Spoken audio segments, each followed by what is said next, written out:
Welcome to This Week in Sports. Alongside Dustin Cooley, I'm Olivia Jakewith.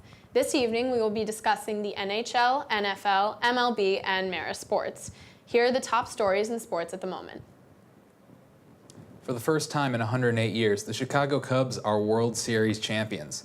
This is something Cubs fans thought they would never be able to say in their lifetime. The Indians can thank LeBron James for jinxing them after they blew their 3-1 series lead in Game 7. Game 7 was an intense game, being tied 7-7 in the 9th inning, and then shortly after having a rain delay at the top of the 10th inning, ending in an 8-7 victory for the Cubs off of a Ben Zobrist game-winning hit. After 2 months of taking a knee during the national anthem, Broncos linebacker Brandon Marshall has decided to end his protest. Marshall claims he underestimated the response his protest would elicit, especially the decision of 2 paid endorsements to drop their deals with the Denver starter. Marshall met with Denver Police Chief Robert White in September and considers it a success that the police department has decided to review its use of force policy. Now, just as Marshall was criticized for kneeling in the first place, he's being condemned for ending the protest.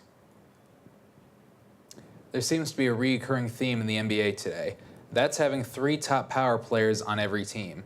For example, the Golden State Warriors have Steph Curry, Klay Thompson, and Kevin Durant. The Knicks have Porzingis, Carmelo, and Derrick Rose. The Cavs have LeBron James, Kyrie Irving, and Kevin Love. It's almost become a requirement in today's NBA to have a top 3 team to be successful.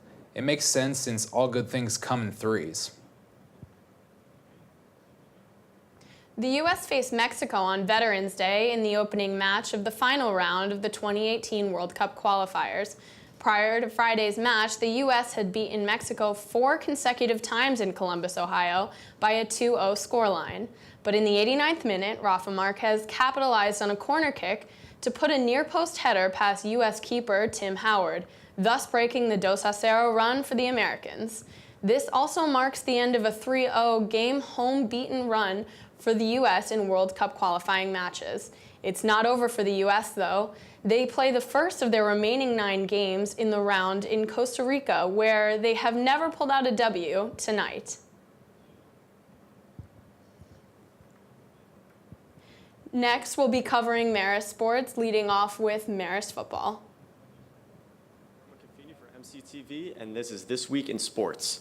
This week, we have the football team taking on Dayton. We have the men's soccer team being eliminated and their season coming to an end. And we have the Marist men's basketball team playing their first game of the season against none other than Duke. The men's football team took on Dayton at home this past weekend in a high-scoring game that resulted in a tough loss, 31-59. Quarterback Mike White completed 22 of 44 passes with 2 interceptions for 248 yards and 1 touchdown. White also led the team in rushing for Marist with 101 yards and another touchdown. The team will be looking to redeem themselves this coming Saturday on the road against Jacksonville at 12 o'clock p.m. The men's soccer team suffered a 2-0 loss to Canisius in the MAC quarterfinal on Saturday here at home, unfortunately ending their season. The team won 11 games in total on the year, marking the most wins in a season in 13 years here at Marist. The big game this week was the men's basketball team opening their season against the #1 team in the country, Duke. The Red Foxes showcased their talents Friday night at Cameron Stadium, but were unable to pull away with the upset they were hoping for. NBA prospects Grayson Allen and Frank Jackson led the way for Duke with 16 points for Allen and 18 for the rookie Jackson in his first college game. Khalid Hart scored 13 points in 33 minutes on a rough 4 of 14 shooting night, while the second highest scorer for Marist was Richie Mitchell with 9. Marist ended up shooting a horrifying 23% from the field for the game, but will be looking for a win this Wednesday in their home opener against Vermont. That's it for This Week in Sports. For MCTV, I'm Roman Caffini. So football has one game left this season against Jacksonville. They are 5-2 in PFL play this season. What do you think their shots are in a successful postseason run? I think they have a legit shot. I don't think it's as good as it used to be. The turning point for me really was when they played against San Diego and they had Jason Myers there. Before that game, they had been leading the conference in really both offense and defense for points scored, points given up. But since then, they've lost a couple weeks. They're not doing as well on both sides of the ball. And, the whole team's just on a down streak. So I think that the momentum is lost. And considering we're talking about playoffs, momentum is so key that they're not going to do as well as they could. You said it. I think the momentum that they had going into the San Diego game was really lost. And since then, obviously, they haven't been doing as well. But to be fair, San Diego and Dayton have been historically the teams to beat. And of course, Dayton was senior day. Coach Parody even admitted to playing some seniors who otherwise might not have started. However, they have a really great pair in QB Mike White and Justin Christian, who's he's a leading receiver in yards per game in the PFL. So I think we'll really have to see how they do against Jacksonville, who is one of the best offensive teams in the PFL.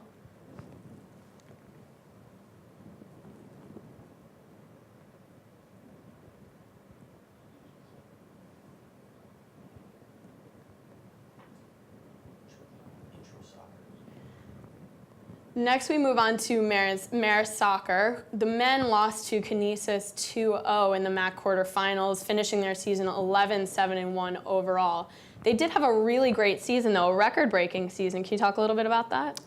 This is kind of similar to the football team, actually. They got off to a great start. I think it was 6 or 7 games in a row they went without losing, but similar to the football team, they've just lost their momentum. They weren't as good in the second half of the season, and it's caught up with them.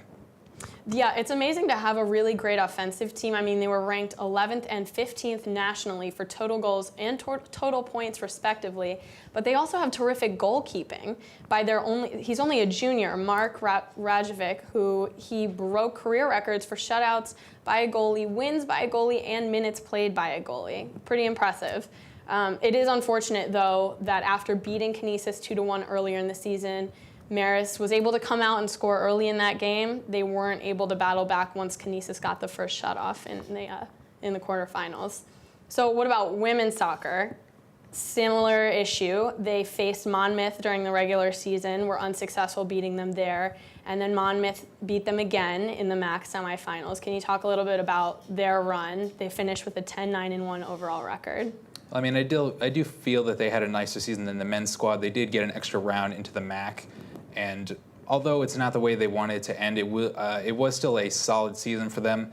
It certainly would seem to me that they would have had more, desire to win in that semifinal game because they obviously lost to Monmouth earlier, and there's pretty much nothing better of a drive than to beat someone that has beaten you. Teams have won championships just because the team that they're facing was the team they lost to in the championship the previous year.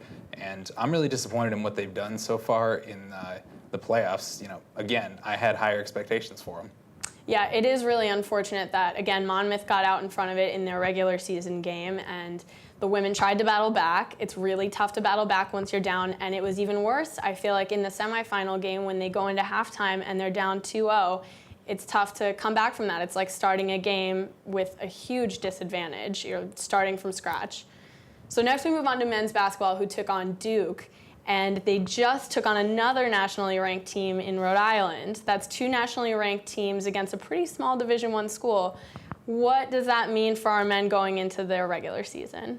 Well, I mean, something that Coach Maker, he actually told me himself, is that this is not a results-driven team. So they did get blown out pretty bad against Duke, the number 1 team in the country, arguably, and another great team in Rhode Island, a ranked team to be notable. But they do have some positives. There's, it's a good experience to be able to face these kind of quality teams because that's what you hope to aspire for your program.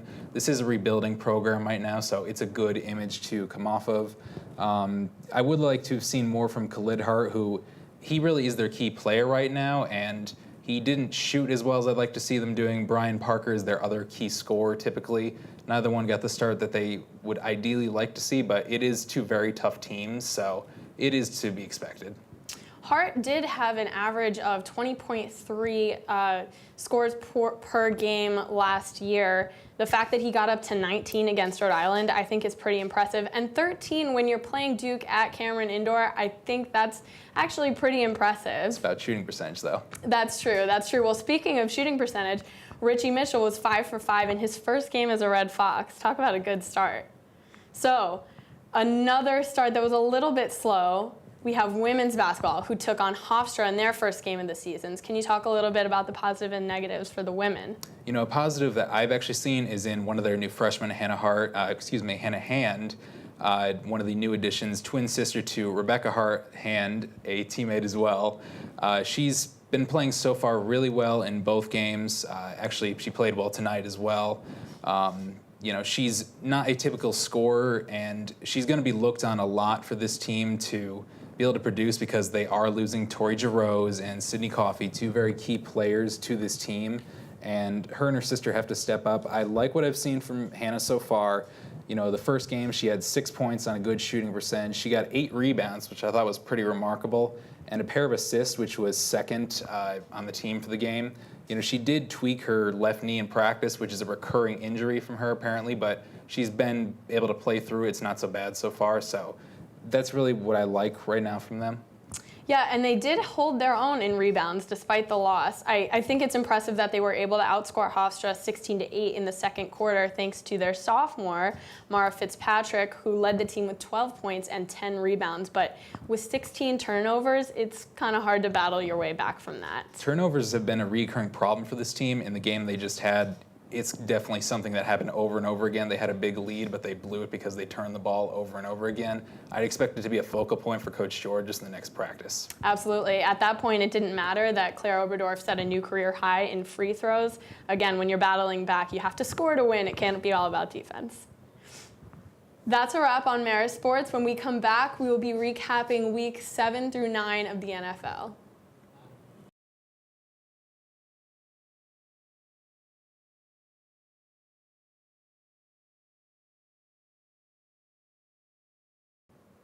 Welcome back. We're now talking about kickers in the NFL who seem to be stuck in a bit of a chokehold. Starting week 7 when the Seahawks and the Cardinals went face-to-face in overtime, and Stephen Hauschka and Catanzaro both missed consecutive field goals that were key for both of their teams. Now, Olivia, do you really think that kicking is somehow harder today than it has been before? I don't know that it's harder. I just think the league has become so specialized now, so everyone else is getting this special attention. The Cardinals have a pass rush specialist, and the Chiefs have a special projects coach, but only one team is paying a coach to work solely with kicking specialists, and that is, no surprise, Ravens' Jim Harbaugh.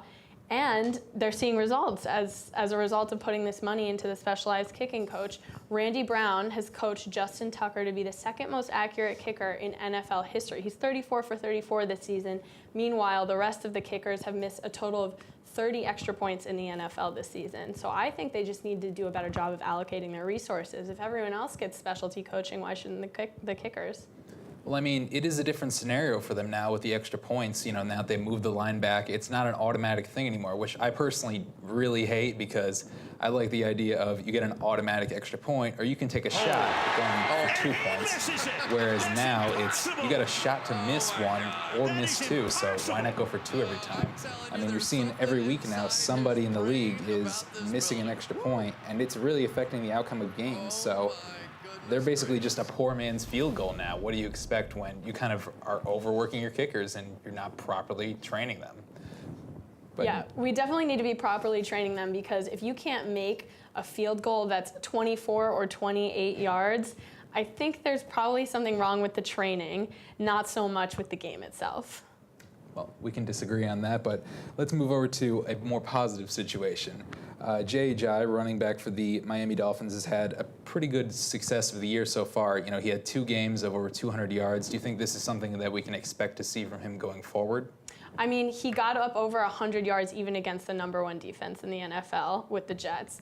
And I think we've proved that we have a better Dolphins team than we were expecting.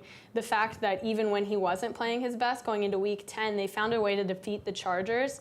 Devontae Parker came out of nowhere with 5 catches for 103 yards. Ryan Tannehill threw some beautiful passes to get a 39-yard touchdown to Kenny Stills and a 53-yarder to Parker. So he's playing really well, but even when he doesn't play as well as this new 200-plus yards, the Dolphins can still hold their own. I'm a bit more pessimistic about it, actually. I think that Ajayi, he potentially could still put up a solid production line for the Dolphins, but we have to remember this is not really a sexy running back situation. This is not Pittsburgh where Le'Veon Bell or anyone in that running back slot gets yards. This isn't Dallas where they've got a great offensive line. We're talking about the Dolphins here. Yes, they're better, but they're still the Dolphins. They're going to end up at the bottom of the division, except for Rex Ryan's Bills, who are just a train wreck of a team. I mean, you look at the teams that he's been good against. You mentioned the Jets, and you mentioned San Diego. San Diego, they're not really so great right now, and the Jets are faltering a bit. But, other than that, you've got Buffalo, who's been a travesty, as I mentioned, for Ryan. You've got Pittsburgh and Tennessee, who are really more offensive-driven. So I think it's a mixed bag of who he's had to play, and it's more about the opportunities he's given, not about his personal talent. But we're going to move over to Jacob Young now, and he's going to talk about the Raiders. Whatever we got to do, get the win, man. Whatever we got to do, you're going to get everything I got. Everything I got. Give me everything you got. Yeah. Do it for the man next to you. The Oakland Raiders are back, and the time has finally come to put the Raiders in the playoff conversation. After seasons plagued by losing records, coaching carousels, and quarterback question marks, the Raiders are among the league's best. Derek Carr has established himself as a frontrunner in the MVP conversation and as the future of this franchise. The 25-year-old second-round pick from Fresno State has turned out to be the steal of the 2014 draft.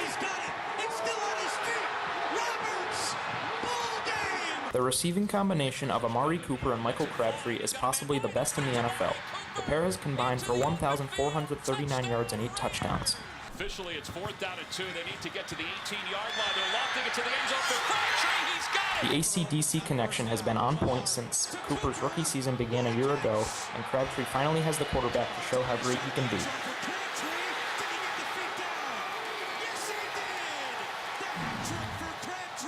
Running back Latavius Murray now has 393 yards and 8 touchdowns on the year, but much credit has to go to the Raiders' offensive line, which is among the top in the NFL in run blocking and pass protection.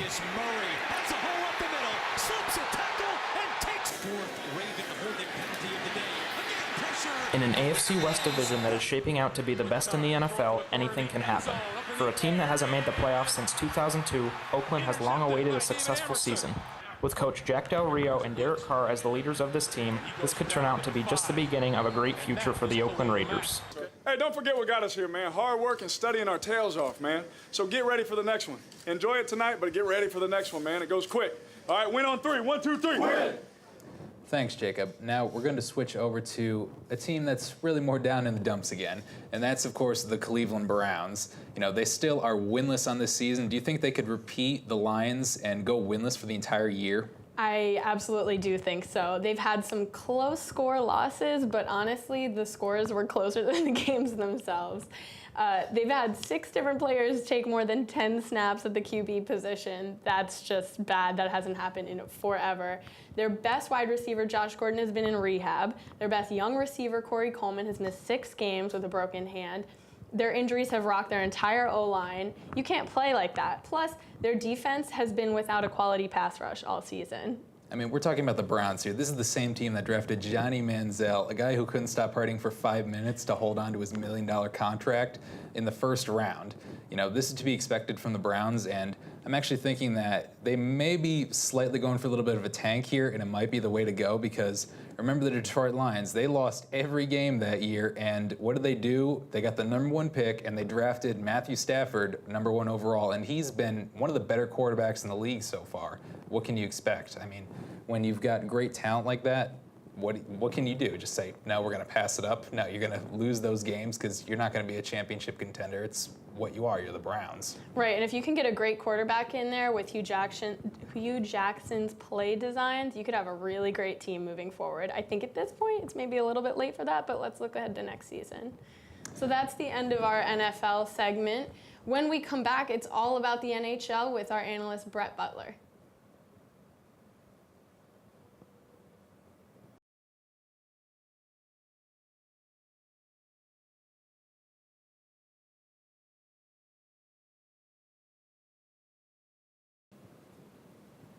And we are back talking about all the cool teams in the NHL. Hello everybody, I'm Brett Butler, and I'm here to update you on what's been happening in the first 16 games of the NHL. Starting off, we have the Montreal Canadiens, who have gotten off to a very successful 13-2-1 start. Their success can be attributed to Carey Price, their goaltender, who has won his first 10 games at home and becomes the first player in the NHL to do so. The Montreal Canadiens really have to rely on Carey Price, because if we reflect back to last year, they didn't even make it to the playoffs. Moving on, next up we have Edmonton Oilers, who have started off with a 9-7 season this year, led by their captain, Connor McDavid, who has made a huge difference, leading the NHL in 16 games. Lucic, acquired from the LA Kings, has also been making a name for himself. If McDavid remains healthy this year, the Edmonton Oilers will for sure make it to the playoffs. Moving on to more local teams, we have the New York Rangers, who are currently the highest scoring team in the NHL. General manager Jeff Gorton made some changes this offseason, acquiring Michael Grabner, Brandon Peary, and a few others. Peary has assisted on the power play, and Grabner is currently their number one goal scoring player. The New Jersey Devils are who we are moving on to now. Taylor Hall leads the New Jersey Devils in offense with 12 points. Taylor Hall, acquired from Edmonton, is a true presence in the New Jersey Devils team, who hasn't had a very offensive offense these past few years.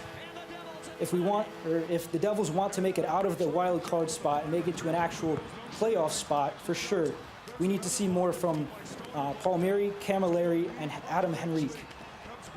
Moving on to the New York Islanders, they've gotten off to a very disappointing start.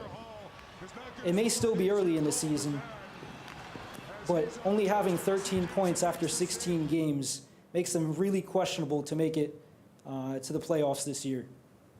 Finally, we have the Boston Bruins, who have gotten off to a very slow start, but with Rask and David Back is back in the lineup, they've turned things around. Currently, the Boston Bruins are second in the Atlantic, and it's not surprising if they stay within playoff certainty for the rest of this season. That's all we have this week for the NHL. Check back again next week. We're going to go now back to Dustin and Olivia to close the show. Thanks, Brett. That's all we have for tonight on This Week in Sports. Thanks for watching, and be sure to tune in next week. I'm Olivia Jakewith, and this is Dustin Cooley. Have a good night.